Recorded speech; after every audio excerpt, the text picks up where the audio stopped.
ខ្ញុំច្បាស់លាស់ដោយសារអីមានវិញ្ញាណច្បាស់លាស់ខ្ញុំអត់មាន confusion ផងហ្នឹងណាខ្ញុំអត់មានអីនៅឯងងាករេឆ្វេងរេស្ដាំអញ្ចឹងដូចទូកលិចកលាច់អញ្ចឹងណាខ្ញុំអត់ទេខ្ញុំនឹងចាខ្ញុំអត់មានខ្វល់ទេដោយសារយើងមានវិញ្ញាណនៃសេចក្តីពិតដឹកនាំអញ្ចឹងយើងមានទម្ងន់នៃសម្ដីដែលអាចប្រកាសបានព្រោះវាពិត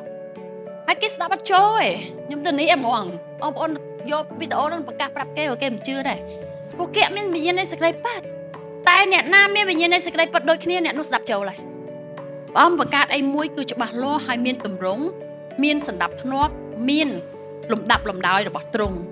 មិនដែលធ្វើអីមកអត់ច្បាស់លាស់អញ្ចឹងទេអញ្ចឹងសាតាំងកំពុងតែក្លុកនៅការបង្កើតរបស់ទ្រង់អញ្ចឹងឲ្យមេឃមកក្នុងទឹក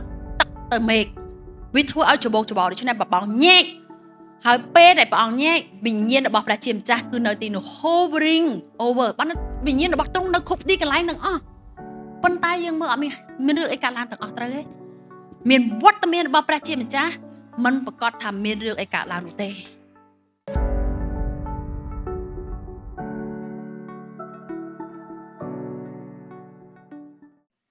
តែប្តីតែផ្ដាស់នឹងមកពីណាទេដាក់ប្រដាសាគេផងជេរគេផងយកមកអស់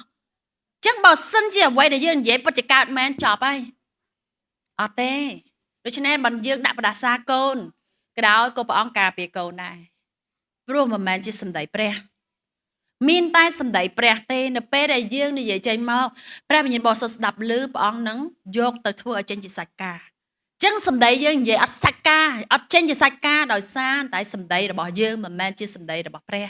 ហើយព្រះវិញ្ញាណបរិសុទ្ធគឺជាវិញ្ញាណដែលចាំទៅយកសេចក្តីរបស់ព្រះជាម្ចាស់ទៅធ្វើការទៅធ្វើចេញជាសាច់ការអាននៅក្នុងលោកុបាទ1បានចាយយ៉ាងច្បាស់អូខេទ្រង់នៅទីនោះតាំងពីដើមឡើយដូច្នេះហើយលោកុបាទ1លោកុបាទ2មានផែនចលាចលហើយយើងឃើញព្រះវិញ្ញាណរបស់ព្រះគឺកំពុងតែនៅវល់ទីនេះតែទ្រង់អត់ធ្វើអីទាំងអស់ព្រោះអត់លឺសម្លេងសម្ដីរបស់ព្រះជាម្ចាស់អញ្ចឹងសម្ដីមនុស្សណានិយាយទៅទ្រង់អត់ធ្វើការទេតែលឺសម្លេងប្រវោបិតាភ្លាមថាទៅសង្គ្រោះអ្នកនោះទៅហើយ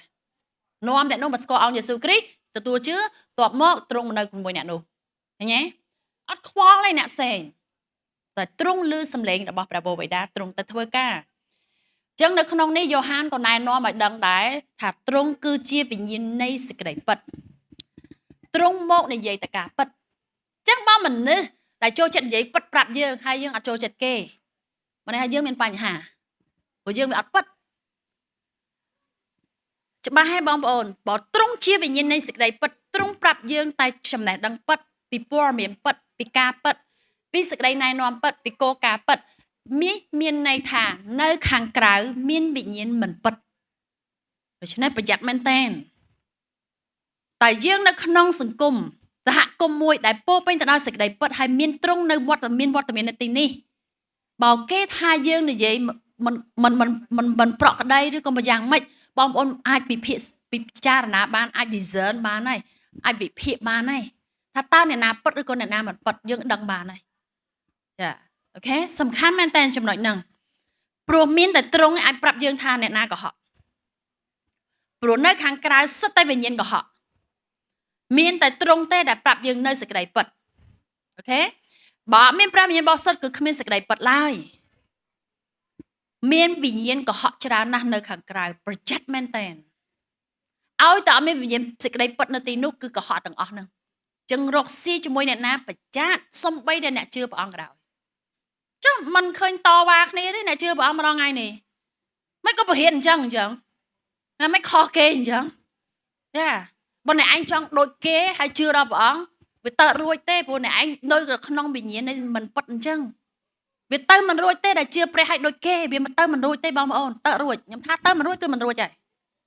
ព្រោះនៅខាងក្រៅសិតតែវិញ្ញាណដែលកុហកឆោបោកកេងប្រវាញ់ពុករលួយមានតែវិញ្ញាណព្រះមួយទេដែលប៉ិតហើយតែវិញ្ញាណប៉ិតទៅហើយលាកដដានខ្ទេចគ្មានសល់អត់មានខ្លាចណាមានចពាក់ណាមករៀលទេហើយក៏គ្មានខ្លាចអ្នកណាដែរព្រោះជាវិញ្ញាណនៃសេចក្តីប៉ិតនាំមាត់អ្នកនឹងតែនិយាយប៉ិតបងប្អូនយល់ទេដូច្នេះទម្ងន់នៃសម្ដីវាអត់ដូចគេហើយគេស្ដាប់អត់បានគេទទួលបានដោយសារគេសបាក់ទទួលដោយសារមានវិញ្ញាណមិនពិតនៅក្នុងគេអញ្ចឹងគេស្ដាប់ទៅសគាជាទទួលបានលមាស់បេះដូងបងប្អូនយល់នៅ ដូច្នេះខ្ញុំមិនដែលខឹងអ្នកណាទេមិនជឿឲ្យទៅព្រោះខ្ញុំដឹងថាអ្នកឯងមានស្អីមិនបាច់ពិបាកទេហើយក៏មិនបាច់ទៅចុចមុខសួរអញ្ចឹងដែរចុចចំអញ្ចឹងដែរទោះឲ្យព្រះអង្គធ្វើការអញ្ចឹងទៅអធិដ្ឋានឲ្យទៅឲ្យព្រះអង្គបើកភ្នែកទៅឲ្យឃើញគេឯងកុំនឹងងឹតដល់ទៀតចាបើយើងចង់ដូចគេដូចឯងយើងអត់ពិតនឹងឯងព្រោះមានតែវិញ្ញាណមួយទេដែលពិតអមពិចារណាស្ដាប់មែនតើវិញ្ញាណនៃសេចក្តីពិតគឺ the Holy Spirit ក្រៅពីទ្រង់គឺមិនពិតទាំងអស់มันពិតទាំងអស់ដូច្នេះព្រះអង្គបានប្រាប់ម្ដងហើយម្ដងទៀតអាននៅក្នុងទំនុកដង្កើង118ខ8 Don't believe don't trust any man ព្រោះអី man នឹងអត់មានវិញ្ញាណពិតកុំទុកចិត្តអ្នកណាទាំងអស់ព្រោះគេគ្មានសេចក្តីពិតប្រយ័ត្នចំណុចមួយនឹងដែលយើងត្រូវពិចារណាដើរជាមួយព្រះគឺយ៉ាងដូច្នោះច្បាស់លាស់ខ្ញុំច្បាស់លាស់ដោយសារអីមានវិញ្ញាណច្បាស់លាស់ខ្ញុំអត់មាន confusion ផងហ្នឹងខ្ញុំអត់មានអីនៅឯងងាករេឆ្វេងរេស្ដាំអញ្ចឹងដូចទូកលិចក្លាច់អញ្ចឹងណាខ្ញុំអត់ទេខ្ញុំនឹងចាខ្ញុំអត់មានខ្វល់ទេដោយសារយើងមានវិញ្ញាណនៃសេចក្តីពិតដឹកនាំអញ្ចឹងយើងមានទម្ងន់នៃសម្ដីដែលអាចប្រកាសបានព្រោះវាពិតហើយគេស្ដាប់អត់ចូលទេខ្ញុំទៅនេះហ្មងបងប្អូនយកវីដេអូនោះប្រកាសប្រាប់គេគេមិនជឿដែរព្រោះគេអត់មានវិញ្ញាណនៃសេចក្តីពិតតែអ្នកណាមានវិញ្ញាណនៃសេចក្តីពិតដូចគ្នាអ្នកនោះស្ដាប់ចូលហើយចឹងកុំពិបាកឈឺចិត្តបើហៅគេមកនេះគេមិនមកអត់អីទេកុំពិបាកឈឺចិត្ត It's okay ចាទុកឲ្យគេនៅមិនលើនឹងចោះហើយខ្ញុំឃើញច្រើនណាស់ហើយខ្ញុំពិតជាសោកស្ដាយមែនដែលវាច្រើនពេកមនុស្សសុខចិត្តរស់នៅ compromise ជាមួយជីវិតរបស់គេអត់ទៅមុខសោះអត់ច្បាស់លាស់ជាមួយព្រះអង្គសោះសខ្មៅនៅប្រផេះនៅហ្នឹងឯងខ្ញុំអត់ទេខ្ញុំច្បាស់លាស់សខ្មៅខ្ញុំអត់ចូលចិត្តញ៉ៃនៅកដាលទេព្រោះយើងមិនមែនជាដឹកនាំដោយវិញ្ញាណរញ៉េរញ៉ៃ confuse ភ័ន្តច្រឡំអីណាអត់ផងហ្នឹងហើយខ្ញុំអត់ចូលចិត្តអាចខ្សែអញ្ចេះអត់ទេខ្ញុំច្បាស់បើខ្ញុំនៅស្ដាំហើយបើខ្ញុំនៅឆ្វេងខ្ញុំឆ្វេងបើខ្ញុំជ្រើសរើសផ្លូវវិន័យខ្ញុំទទួលលទ្ធផលវិន័យខ្ញុំមិនចូលចិត្តដូចមនុស្សមើលអញ្ចេះហើយមើលទឹកមុខមនុស្សអត់ចេះទេអត់ចេះធ្វើការអញ្ចឹងចាបើខ្ញុំច្បាស់ខ្ញុំសខ្ញុំខ្មៅបើជ្រុលខ្មៅបដ ாய் អត់ចេះនៅប្រភេទទេអូខេបងប្អូនត្រូវយល់ចឹងដើរជាមួយមនុស្សប្រភេទហ្នឹងមកបងប្អូនទៅមុខរួចបើអត់ទេអត់ដឹងខ្លួនឯងនៅណាទេដើរជាមួយព្រះជាម្ចាស់ច្បាស់លាស់ណាបងប្អូនទាំងអស់គ្នាព្រោះគ្រប់សម្ដីគ្រប់សកម្មភាពគ្រប់ការគិតត្រង់ថ្លឹងទាំងអស់ទ្រង់មានចិញ្ចៀនពិសេសរបស់ទ្រង់ខ្ញុំអត់មានទេតែទ្រង់ថ្លឹងទាំងអស់ចាឈ្មោះរបស់ទ្រង់មួយទៀតគឺព្រះវិញ្ញាណនៃព្រះជាម្ចាស់ The Spirit of God ហើយព្រះគម្ពីរក៏បានបង្ហាញយើងដែរថាទ្រង់គឺជាព្រះ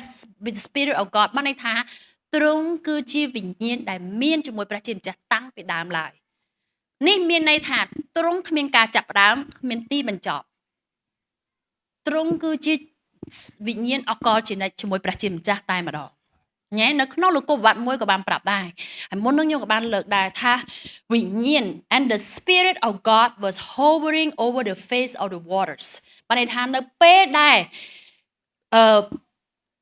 ខ្មៅហើយនឹងងងឹតបានន័យថាខ្មៅហើយនឹងពន្លឺបានកំពុងតែច្បោកច្បល់នៅលើផែនដីអត់ដឹងថាមេឃនៅណានៅពេលដែលសាតាំងធ្វើឲ្យកិច្ចការដែលព្រះអង្គបានបង្កើតឡើងហ្នឹងវាទៅជា without form អត់មានទម្រង់ទៅវិញព្រះអង្គអត់ដែលបង្កើតអីគ្មានទម្រង់ច្បាស់លាស់ទេព្រះអង្គបង្កើតអីមួយគឺច្បាស់លាស់ហើយមានទម្រង់មានសណ្ដាប់ធ្នាប់មានលំដាប់លំដោយរបស់ទ្រង់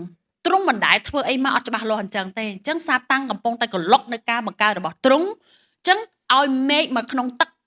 ទៅមេឃវាធ្វើឲ្យច្បោកច្បល់ដូច្នេះព្រះអង្គញែកហើយពេលដែលព្រះអង្គញែកវិញ្ញាណរបស់ព្រះជាម្ចាស់គឺនៅទីនោះ hovering over បានវិញ្ញាណរបស់ទ្រង់នៅគ្រប់ទីកន្លែងទាំងអស់ប៉ុន្តែយើងមើលអត់មានរឿងអីកើតឡើងទាំងអស់ត្រូវទេមានវត្តមានរបស់ព្រះជាម្ចាស់មិនប្រកាសថាមានរឿងអីកើតឡើងនោះទេព្រះអង្គគឺមានវត្តមានតែទ្រង់អត់ធ្វើអីទាំងអស់ដោយសារអីបានទ្រង់មិនធ្វើអីព្រោះអត់មានសម្ដីរបស់ព្រះជាម្ចាស់បើបងប្អូនអានបន្តទៀត then the God speak then នៅពេលដែលព្រះជាម្ចាស់មានព្រះបន្ទូលទ្រង់ក៏ធ្វើការចឹងព្រះវិញ្ញាណបរិសុទ្ធចាំតែនាំសម្ដីរបស់ទ្រង់ទៅធ្វើការនោះទេព្រោះអីព្រះអង្គបានប្រកាសឲ្យ I watch over my word to perform it ខ្ញុំសម្លឹងមើលស្ដាប់ឮសំឡេងរបស់ខ្ញុំសម្ដីរបស់ខ្ញុំ ហើយខ្ញុំនឹងធ្វើឲ្យចេញជាសាច់ការតែម្ដងដូច្នេះនៅពេលដែលយើងចង់បានចម្លើយយើងអត់យកសម្ដីយើងទេទៅប្រកាសឲ្យប្រវោបិតាឬក៏ព្រះវិញ្ញាណបរិសុទ្ធស្ដាប់ឮយើងត្រូវតែយកសម្ដីរបស់ព្រះជាម្ចាស់យកមក repeat ចិញ្ចឹងគិតឡើងវិញហើយប្រកាសតែម្ដងនោះរឿងអស្ចារ្យនឹងកើតឡើងអូខេមិនថាយើងជួបកាំងបញ្ហាអីទេជាប់កាំងកន្លែងណាទេយកបន្ទូលរបស់ព្រះជាម្ចាស់មករំលឹកដល់ទ្រង់វិញព្រះអង្គបានប្រកាសហើយយេរេមៀ 1:12 I watch over my word to perform it អូខេខ្ញុំសម្លឹងមើលតែសម្ដីខ្ញុំឯងហើយវិញ្ញាណរបស់ខ្ញុំនឹងធ្វើឲ្យចេញជាសាច់ការតែម្ដងព្រោះទ្រង់គឺជា the spirit of God វិញ្ញាណរបស់ព្រះជាម្ចាស់ចឹងនៅកន្លែងណាក៏ដោយបើអត់មានវិញ្ញាណរបស់ព្រះជាម្ចាស់នៅទីនោះទេនឹងឃើញរូបភាពឆបោកសាសនាទាំងអស់